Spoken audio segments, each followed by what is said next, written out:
Hello, everyone. My name is Lacey Kinchlow, and this is Media Connections in Fahrenheit 451.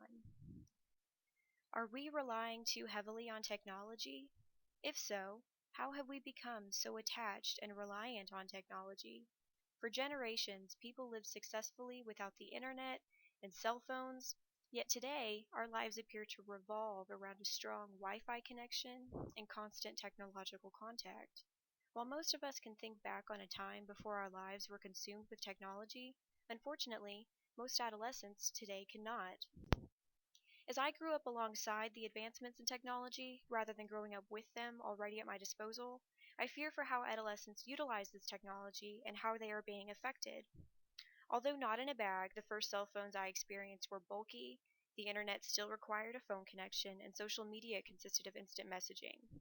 It wasn't until my teen years that the advancements improved in internet connection and social media sites.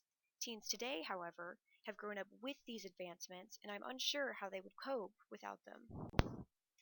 So the question is, how has this technology impacted reading in younger audiences, if it has at all? Today, adolescents are reading more than ever through text messages, emails, and social media posts. However, while they are reading more in quantity, they are lacking the quality. They are lacking the depth.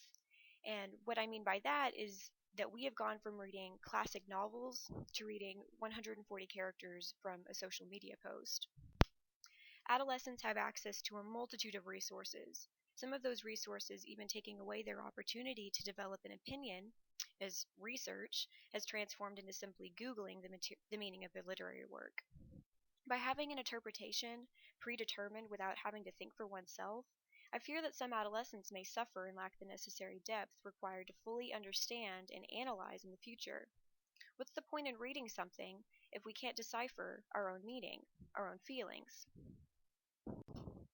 While there are several resources available to adolescents that can impact them positively, the internet has still drastically changed the way that they read. For example, schools have even begun to incorporate more technology in the classrooms through interactive textbooks, online assignments, smart interactive whiteboards, digital reading tablets, clickers, and many more in order to fully engage them. Technology is everywhere, and it appears we are entering, or may have already entered, the world Ray Bradbury feared in his novel Fahrenheit 451. Which brings me to my main point. No one can get lost anymore.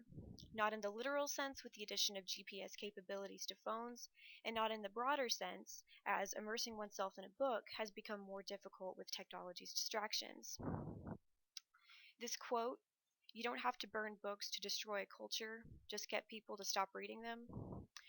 This quote by the author of Fahrenheit 451, Ray Bradbury, I feel holds much more meaning now as reading, although not banned, has been transformed completely through digital screens. Fahrenheit 451 tells the story of Guy Montag, a fireman living in a futuristic dystopian society where books have been banned by the government and are burned by the firemen originally in place to put fires out. This book was taught my ninth grade year, and its messages stayed with me. That message in my mind was to always pursue knowledge. That message has since evolved into something deeper as I've gotten older. Um, Often associated with censorship due to the fictional government being behind the banning of knowledge, Bradbury has mentioned that, yes, while censorship might be a sub theme, it was not his main focus. In fact, his main focus was to warn people about the dangers of television. However, people are going to take what they want out of the book. It's what makes reading fun. Being able to draw your own opinions and feelings based on what you've read. In fact, after locating several media connections and noting how this book was published in 1953, still remains popular and has even incorporated fan sites, has allowed me to locate new themes addressed in this book. The first theme being isolation. Isolation between the main character Guy Montag and his wife, as she preferred to stay blissfully unaware of the real world, and the same isolation that we can feel when we choose to occupy our time on our phones rather than human interaction. And the second and third themes being hope and awareness. The hope that the awakened characters felt when they read, and the awareness they developed through reading. While several adolescents are still interested in reading and drawing their own conclusions, unfortunately, the majority of teens abuse the internet technology. And like I mentioned before, sometimes they rely on the internet to interpret meanings for them. Before Bradbury's death in 2012, he finally opted to allow Fahrenheit 451 on an e reader, but not without fuss, as he openly expressed his distaste for television and the internet on several occasions. With that said, one of the many resources I located for this book was Bradbury's personal website, which I found strange as I just mentioned Ray Bradbury considered the internet distracting.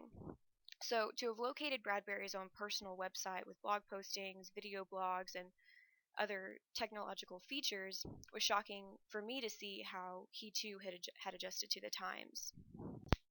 However, his website is purely informative, and I'd like to leave you all with a quote from one of his postings. "I'm working to prevent a future where there's no education. The system we have has gone to hell, so I'm trying to encourage teachers and parents to rebuild it. We're not teaching kids to read and write and think." So, my questions are, is technology at fault? And how can we, as future educators and parents, help our children and students to stop relying on technology? How can we force them to think for themselves? Or do you feel that there even is a problem? I look forward to hearing your feedback, and I look forward to listening to your videos. Thank you for listening.